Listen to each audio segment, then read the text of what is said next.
저는 시작을 이 어둠과 침묵이라고 하는 것에 대한 선입견을 좀 벗기고 여러분하고 좀 나눴으면 좋겠습니다. 침묵은 과연 나쁜 것인가? 그리고 흑암, 암흑기라고 하는 어둠은 나쁜 것인가? 우리가 선악구도로 볼 것 같으면 빛이 좋은 것이고 어둠은 빛의 부재라서 주로 나쁜 것, 마귀의 권세 이런 쪽으로 많이 사용되지만 그런 차원이 아니라 그냥 이 어둠조차도 우리 삶의 하나님이 창조하신 작품이라고 또 생각해 볼 수 있겠죠. 마크 뷰캐넌이라고 하는 분이 영혼의 사계절이라고 하는 책을 썼습니다. 영혼의 사계절이 있다는 거죠.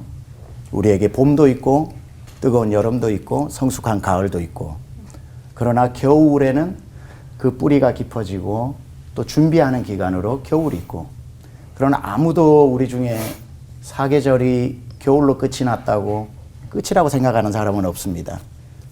우리에게는 모든 것이 죽은 시간이지만 봄을 준비하고 있는 것, 우리 많은 경험을 통해서 알고 있는 거죠. 그래서 어둠을 생각을 할 때 이건 아무 일도 일어나지 않는 버려야 할 시간이 아니라 어둠 속에서 하나님이 하시는 일이 있다는 거죠.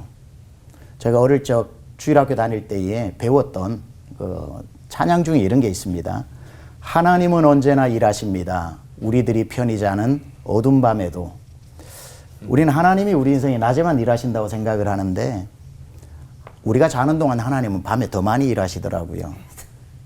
우리가 암흑기라고 생각을 했을 때에 하나님이 아무 일도 안 하시는 시간이 아니라 우리를 잠시 재워놓고 방해 안 받고 더 많은 일을 하시는 거예요. 우리 엄마들이 보통 애 재워놓고 못했던 일 많이 하시잖아요. 그래서 제가 좋아하는 게 시편 46편 10절입니다. 너희는 가만히 있어.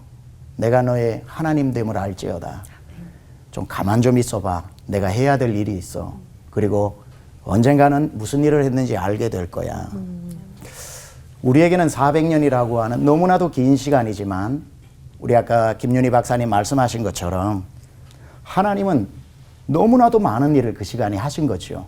언어를 통일시키시고 그리고 복음을 실어 나르는 길을 준비하시고 그리고 뜨거운 어떤 메시아에 대한 갈증이 생기게 하고 침묵 속에 더 말씀하시는 하나님의 음성을 듣게 되고 엄마가 앞에서 잔소리하면 그 말이 들리지만 떠나고 나면 메아리가 들리는 것처럼 어떤 면에 있어서 말라기 선지자가 마지막 선지자로 쓰임받고 난 뒤에 400년 동안 귀로 들리지 않았지만 그들의 영혼으로 하나님의 말씀을 곱씹었던 시간이 또 될 수도 있겠죠. 이처럼 하나님은 우리의 삶에 어둠과 또 침묵과 낮의 시간을 교차하시는 것 같습니다. 성경에 이런 말씀이 있잖아요. 즐거울 때 찬송하고 괴로울 때 뒤를 돌아보라. 하나님이 우리의 삶에도 그런 침묵의 시간들을 주시는 것 같습니다. 그러니까 우리에게 있어서는 멈추어진 시간이지만 이렇게 생각할 수도 있어요. 우리에게 400년인데 하나님은 1000년을 하루같이 여기시니까 야, 하루밖에 안 지났어. 너무 그렇게 호들갑 떨지 마. 우리에게는 너무나도 길지만 하나님은 그 짧은 시간에 많은 일들을 했을 수도 있고 하나님의 시간과 우리의 시간표는 다르지만 우리 기억하는 게 뭐죠? 언제나 하나님의 시간이 더 정확하다는 거. 아무리 부르짖어도 하나님 말씀하지 않으시고 아무리 하나님 앞에 나 좀 돌아봐 달라고 그래도 침묵하실 때에는 그동안 말씀해 주셨던 말씀을 곱씹어 보는 게 굉장히 중요한 것 같습니다. 제가 다윗을 참 좋아하는데요.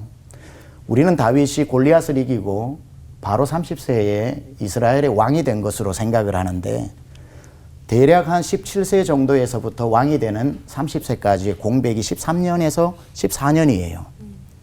그 기간 다윗이 한 일은 아무것도 없습니다. 광야에서 도망다니는 일만 했습니다. 부르짖어도 하나님 말씀하지 않으시고 어느 때까지니까 해도 언제까지라고 말씀 안 하시면서 그 광야의 침묵 속에서 다윗은 괴로워 계속 하나님을 찾았죠. 그게 시편이 만들어지는 겁니다. 그 시간들이 침묵의 시간, 기다림의 시간 지나고 나니까 하나님의 정확하신 때에 그는 왕이 되거든요. 그 침묵의 기간 동안 광야에 도망 다녔던 광야가 바람광야, 신광야, 엔게디 광야입니다. 나중에 왕이 되고 난 뒤에야 비로소 왜 내게 이 침묵 기간을 주셨는지를 알게 되죠. 지금은 모르지만. 왜냐하면 왕이 되고 블레셋과의 전쟁을 나가보니까 자기가 14년 동안 지냈던 그 광야에서 모든 블레셋 전쟁이 일어나는 겁니다. 그때 나는 이제 눈 감고도 광야를 읽을 수 있어. 어디에 피난처가 있고 어디에 정갈이 있고 어디에 뱀이 있는지 14년 동안 훈련받았거든요. 군대를 이끌고 그쪽으로 가지마, 뱀이 있어. 조금만 참아, 물이 있어. 오늘은 내가 동굴을 알고 있으니까 쉬어가자. 눈 감고도 광야를 읽어내는 그런 왕의 수업을 광야에서 받은 거지요.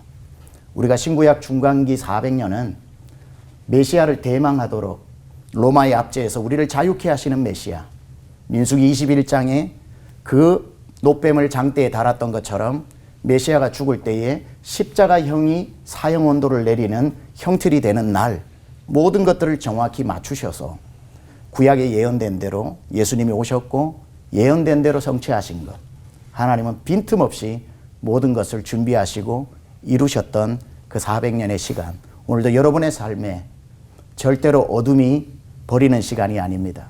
우리를 재워놓고 하나님이 더 빠르게 일하는 시간이고, 찬송가처럼 날이 저물어 갈 때 오히려 그때가 하나님의 때, 후렴이 뭐죠? 주가 일하시네, 주가 일하시네. 오늘도 주님이 여러분 안에서 성실히 열심히 일하고 계심을 믿으시고 주님의 시간표를 신뢰하는 여러분 되시기를 축복합니다. 아멘. 하나님 감사합니다.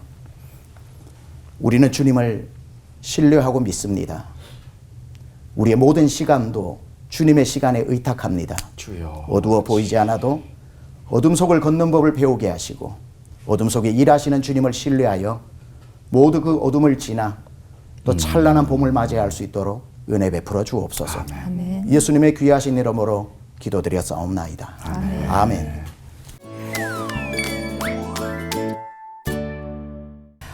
오늘 굉장히 어려운 내용인데 너무 은혜롭습니다. 맞아요. 예, 그죠? 최고. 그 침묵이 이렇게 은혜로운 시간이라는 것을 다시 한번 듣게 되면서 목사님들도 하나님의 긴 침묵의 시간을 경험한 적이 있으신가요? 예, 있으실 거예요. 그때 하나님은 목사님께 어떤 준비를 시키셨는지 궁금하고요. 또 하나님의 침묵은 진짜 금이 맞나? 라고 다시 한번 좀 질문을 드려봅니다. 네. 저는 뭐 침묵 예찬론자는 아닙니다만은 여기서 하나님의 침묵이라는 말을 들을 때 우리 머릿속에 자동적으로 생각하는 게 하나님이 말씀을 안 하시는 것, 이 뜻이잖아요. 그렇죠? 사실 성경이 쓰여지기 전까지는 그 말이 맞아요. 하나님이 말씀을 안 하시면 선지자를 통해서나 무엇으로나 말씀 안 하시면 하나님의 침묵인 것 맞고, 하나님의 의도를 파악해서 이렇게 좋아하시겠지 하고 그 의도를 따라 살아야 되는 거지만, 이제 신약 시대를 살아가는 우리한테는 더 이상 하나님의 침묵 시기는 없어요. 문자적으로 말하면. 왜냐하면 기록된 성경도 하나님의 말씀이기 때문에 기도하다가 내 귀로 들려주는 말씀에만 익숙해져 있다면 침묵을 많이 경험하겠지만, 그럴 때 성경을 피면 하나님은 또 말씀하시거든요. 그러니까 내가 하나님 침묵하신다 할 때는 성경을 펴서 하나님은 무엇을 말씀하시는가. 왜냐하면 하나님은 지금도 말씀하시고, 프랜시스 셰퍼가 이런 얘기를 했죠. 책 제목에 거기 계시며 말씀하시는 하나님이라는 유명한 책이 있어요.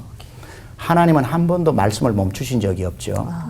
선지자를 통해 말씀하시다가 성경을 통해 말씀하시다가 읽은 성경을 가지고 성령께서 또 기억나게 하시고, 그래서 하나님은 침묵하지 않는 분이시다는 걸 전적으로 우리는 좀 알아야 될 것 같고, 그 다음에 우리가 침묵 속에도 아까 바바라 브라운 테일러의 말처럼 우리가 침묵을 무조건 너무 수동적으로만 있는 게 아니라 어둠 속을 걷는 법도 배워야 되는 것 같고, 하나님의 빛의 시간과 어둠의 시간이 교차되어질 때 어둠 속에서 또 걸어가면, 어둠에 오래 있다 보면 또 눈이 또 동공이 커져서 보이기도 하고, 그래서 하나님은 우리에게 어둠에서도 발 헛디디어서 넘어지지 않게 하고, 오히려 사람이 큰 돌에 걸려 넘어지는 게 아니라 작은 돌에 걸려서 넘어진다고 그러잖아요. 그러니까 환한 빛이라고 우리가 안전한 길을 걷는 게 아니에요. 방심하다가 더 넘어질 수 있고, 어둠이라고 다 쓰러지는 건 아니에요. 조심하다 보니까 더 잘 갈 수도 있는 거거든요. 그래서 어둠 속에서 하나님의 그 손을 잡고 가는 법, 그리고 주의 말씀은 내 발의 등이요 내 길의 빛이라고 그랬으니까 뭐 어둠은 멀리는 안 보여도 조금 보이면 그만큼 따라가는 법. 이런 것들을 통해서 하나님하고 더 친밀해지는 시간을 보냈다면 저는 그걸 금이다. 충분히 금이다. 금 중에서도 순금이다. 이렇게 표현하고 싶어요. 네.